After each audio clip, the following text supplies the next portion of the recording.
Kalau ada yang masih stuck di masa lalu, atau mungkin stuck di masa depan, buku ini bisa jadi pilihan kamu.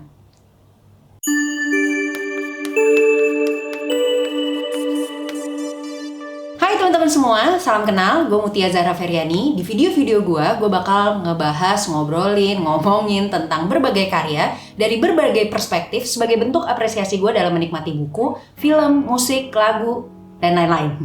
So enjoy! Oke, hari ini gue mau ngomongin satu buku yang gue minjem bukunya, tapi hadir kayaknya tepat sekali di waktu yang sangat-sangat tepat. Mungkin ada juga teman-teman yang udah pernah baca atau ada yang belum pernah baca. Ini bukunya The Power of Now, A Guide to Spiritual Enlightenment, karya Eckhart Tolle. Ya gitulah, bapak itu ya. Bapak ini ya. Bukunya ringan, cuma 200-an, nggak sampai lah, 190-an halaman. Terus kalimatnya juga ringan ya, nggak yang berat-berat banget gitu. Cara komunikasinya juga sangat menyenangkan di dalam buku ini antara penulis dan gua sebagai pembaca. Kayak gue disclaimer dulu ya. Setelah gue baca bukunya, yang hari ini mau gue sampaikan di video ini adalah apa yang gue dapet, gue alamin dan gue pikirin. Jadi bisa jadi beda sama teman-teman pas baca atau udah pernah baca bukunya. Atau mungkin bisa beda banget meaningnya sama apa yang sebenarnya penulis pengen sampein. Ya ini opini gue sih mungkin ya, untuk berbagi ke teman-teman ekstrak yang gue dapet setelah gue baca bukunya. Ada kayaknya 7 poin penting yang gue dapet setelah baca buku ini gitu. Yang pertama, buku ini menjelaskan tentang pikiran. Bab pertama di buku ini, si penulis bilang kalau you are not your mind. Lumayan ya. Jadi kalau beberapa minggu ini pikiran gue tuh sering kusut sendiri. Mungkin teman-teman juga udah pernah mengalami ini gitu. Jadi yang ada di kepala teman-teman tuh banyak banget gitu, dan nggak tahu sebenarnya yang mana yang harus dipikirin duluan, mana yang penting, mana yang enggak gitu. Jadi ya udah kepala kusut aja gitu. Nah ini yang belakangan gue alami juga, dan sepertinya nggak cuma sekali sih, beberapa kali gue alamin gitu. Buku ini mencoba untuk merunut sebenarnya, membantu gue untuk merunut apa yang sedang benar-benar penting dan tidak penting gue pikirin gitu. Yang pertama tentang pikiran. Seringkali kalau misalnya kita sedang lagi banyak banget gitu yang dipikirin gitu ya, kita fokus sama thinkingnya gitu, sampai lupa dan gak sadar kalau kita bisa being. Jadi yang kita fokusin itu apa yang kita pikirin, yang which is kalau misalnya gua kemarin itu yang lagi kusut gitu ya, jadi akhirnya gua jadi kusut gitu. Gua memfokuskan diri pada pikiran-pikiran gua yang kusut, akhirnya guanya jadi kusut tanpa memperdulikan bahwa sebenarnya mungkin sebenarnya hidup gue tidak kusut, hanya saja pikiran gue yang kusut. Contoh misalnya gini, beberapa hari gue mengalami kesedihan. Ada sesuatu, misalnya hari Senin ya, gue mengalami kesedihan gitu. Ada sesuatu yang bikin gue sedih banget gitu. Itu hari Senin. Selasa, sebenarnya gue sudah tidak mengalami itu. Rabu, gue juga tidak mengalami itu. Kamis, sudah tidak mengalami itu. Tapi karena pikiran gue masih ada di hari Senin, makanya perasaan sedih itu masih kebawa sampai hari Kamis. Jadi, gue lebih memilih waktu itu ya, waktu lagi sedih, gue lebih memilih untuk mendapatkan atau menempati pikiran gue sebagai keseharian gue dibandingin keseharian gue sendiri. Jadinya agak-agak memang membingungkan, dan ya pantas aja jadinya kebawa perasaan. Padahal yang gue alamin tuh sebenarnya kesedihan itu gue alamin di hari Senin. Tapi karena gue membawa pikiran itu sampai hari Kamis, akhirnya jadilah Senin, Selasa, Rabu, Kamis gue sedih terus. Makanya di buku ini dijelasin bahwa ya lu gak perlu jadi pikiran lu gitu. Lu perlu mengalami apa yang sekarang sedang lo alami aja.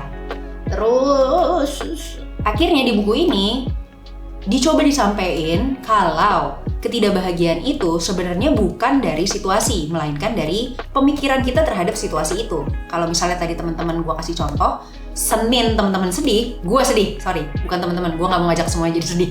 Senin gue sedih, gue masih membawa pikiran itu sampai hari Kamis, makanya Senin, Selasa, Rabu, Kamis gue jadi sedih. Padahal Seninnya gue sedih, Selasa tuh gue udah nggak mengalami kesedihan itu. Mungkin gue udah bisa makan ketoprak, Rabunya sebenarnya gue udah bisa jalan-jalan ke Monas, Kamisnya mungkin gue udah bisa scrolling sosial media dan ngetawain meme-meme lucu. Sebenarnya kan gue nggak mengalami kesedihan di hari Senin, tapi karena gue membawa pikiran gue di hari Senin, makanya sampai Kamis gue masih tetap sedih.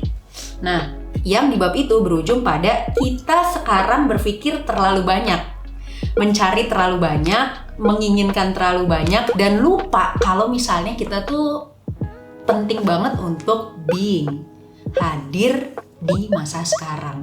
Kita sering terjerat di masa lalu atau khawatir di masa depan. Nah, ini masuk ke poin yang kedua. Ya, seperti judulnya, The Power of Now, yang ngomongin tentang now, sekarang. Padahal dimensi waktu tuh ya yang kita kenal itu ada masa lalu, masa kini, masa depan. Itu yang membentuk manusia, katanya gitu. Tapi di buku ini, Mas Eckhart mencoba untuk lebih spesifik ngomongin tentang masa kini. Yang intinya adalah lu harus pay attention dengan keadaan sekarang. Jadi ingat, apa aja yang ada di dalam hidup lu, ya itu sebenarnya yang lagi lu jalanin sekarang gitu. Karena masa lalu nggak bisa lu ubah, masa depan belum tentu terjadi. Ya ini relevan sih. Jadi ya kadang-kadang agak membingungkan juga ya kalau kita masih stuck di masa lalu atau terlalu khawatir di masa depan. Padahal masa lalu nggak bisa kita ubah, masa depan juga belum tentu kejadian. Nah, yang bikin kita nggak sadar tentang diri kita sendiri di hari ini atau di sekarang ini adalah stres seringkali terjadi bukan karena situasi sekarang, tapi karena kita menolak untuk ada di situasi sekarang. Contoh, kita suka ada di comfort zone A, tapi keadaan yang sekarang nggak bikin kita ada di comfort zone A. Yang bikin kita sedih sebenarnya bukan comfort zone A-nya, tapi kita nggak mau ada di comfort zone A. Jadi agak membingungkan nih. Nah, gua nggak narik kesimpulan kayak penolakan kita terhadap hari ini itu yang bikin kita sedih. Mungkin ya, jadi bukan situasinya. Karena kita sering kali ada di dalam penolakan untuk hari ini, makanya kita jadi nggak bisa menikmati hari ini. Padahal kalau kita telusuri lebih dalam, kita nikmatin lagi, kita hadir lebih terang gitu ya, ngelihat segala situasi, bisa jadi sebenarnya kejadian yang sekarang, yang walaupun kita nggak suka, ada hal-hal yang tetap bisa kita syukuri. Makanya si Mas Eckhart sih berkali-kali berkoar-koar kalau ya udahlah, masa lalu ya udah, yang penting kan sekarang aja. Sekarang lu bisa ngapain? Sekarang lu mau ngapain? Sekarang lu bisa menikmatin apa gitu. Yang penting sekarang. Mungkin kalau bisa ditarik ya kita tuh harusnya bisa memaafkan masa lalu. Mungkin jatuhnya mengikhlaskan masa lalu yang sudah terjadi dan gak usah terlalu suuzon, gak usah terlalu khawatir, gak usah terlalu insecure sama masa depan. Karena ya belum tentu kejadian tadi kan. Agak susah sih karena kita manusia itu terbentuk dari 3 dimensi waktu itu menurut gua. Jadi untuk benar-benar bisa napak di masa sekarang kayaknya hampir nggak mungkin kita tidak terpengaruh dengan masa lalu dan pikiran-pikiran kita tentang masa depan. Hal ketiga yang gue dapetin dari buku ini, hidup itu ngasih kita pengalaman, situasi dan kondisi yang gak enak supaya kita naik kelas. Ya mungkin kayak misalnya waktu kecil kita pernah jatuh gitu ya karena larinya kenceng-kenceng, gak lihat jalan gitu. Nanti lama-kelamaan pas kita udah gede gitu ya, kita lebih lebih concern waktu kita jalan di jalan raya atau lari di padang rumput gitu ya, kita gak akan jatuh lagi. Sebenarnya hal-hal yang pernah terjadi di masa lalu dan bikin kita nggak enak itu bisa bikin kita belajar dengan harapan kalau kita menjadi pembelajar yang baik, kita nggak akan kena masalah yang seperti dulu lagi. Hal yang gue suka juga dari poin yang ketiga ini adalah apapun yang lo bawa saat ini, ya nikmati aja saat ini. Ada kata-kata juga di buku ini, what you resist persists. Jadi apapun yang lo tolak gitu ya, apapun yang lo tolak itu pasti akan datang kembali. Makanya tadi juga sempat gue mention kalau ya udah apa yang udah kejadian ya udah lo terima aja. Kadang-kadang situasi yang bikin kita nggak bahagia tuh bukan situasinya, tapi situasi itu kita tolak kehadirannya. Hal yang juga disuggest di buku ini, di poin ini yang paling penting adalah lebih baik melakukan apapun daripada tidak melakukan apapun. Kita cenderung ada di pikiran kita sendiri, makanya ya kita jadi nggak ngapa-ngapain. Tapi di buku ini Mas Eckhart mensuggest kita gitu ya untuk ya udah yuk lakuin aja apa yang lo bisa lakuin gitu, jangan sampai lo nggak ngelakuin apa-apa dan jadinya lo jadi malas belajar untuk menghadapi hal-hal baru di depan lo. Dan kadang-kadang apapun yang kita coba itu bisa jadi pelajaran baru yang akhirnya bikin kita bisa berdamai dengan apa yang kita rasakan walaupun perasaan itu nggak enak. Poin yang kelima dari buku ini adalah be aware of your pain body. Ini adalah salah satu poin yang bikin gue cukup berhenti sejenak buat baca bukunya dan berpikir ulang tentang apa yang lagi gue alamin sekarang. Kalau misalnya teman-teman pernah sedih, kecewa, takut atau apapun hal yang negatif di pikiran teman-teman dan di hati teman-teman gitu, mungkin banget ngerasa sesuatu yang gak enak di badan teman-teman. Gua sering beberapa kali mengalami itu. Jadi kalau gue lagi takut, lagi sedih, lagi pokoknya hal-hal yang rasa-rasanya negatif itu langsung berpengaruh ke badan gue gitu. Nggak tahu, tiba-tiba pusing, migrain, pegel, ada aja gitu yang sakit jadinya. Tapi ini bisa bantu kita untuk mengidentifikasi sebenarnya kita tuh lagi ada apa sih gitu. Kadang-kadang mungkin kita juga nggak aware gitu sama apa yang terjadi dalam diri kita. Nah, buku ini tuh coba ngasih kita stimulus kali ya, untuk ya nggak apa-apa gitu kalau misalnya lo sakit gitu, lo lihat mana sih sebenarnya yang sakit dan gimana cara ngobatinnya gitu. Biar tambah aware dengan diri lo, bisa jadi lo bisa tambah tahu sebenarnya apa yang harus lo lakukan dengan diri lo. Pas gue baca buku ini, gue sempat merefleksi dari beberapa keadaan yang pernah gue alamin.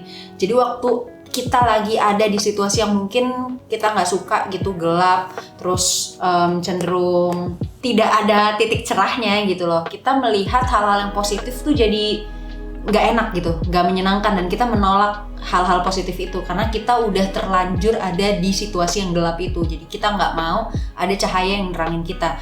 Padahal sebenarnya pain body dan kegelapan tuh bayangan atau refleks sebenarnya dari ego kita gitu. Jadi kalau misalnya kita takut terhadap sinar kesadaran, kita malah nggak bisa ngilangin pain body dan kegelapan yang ada di dalam diri kita, dalam pikiran kita. Karena mungkin bisa jadi ketika pain body atau kegelapan itu disinari, mungkin sakitnya jadi hilang. Hal yang keenam yang gue dapetin dari buku ini adalah take care of the inside.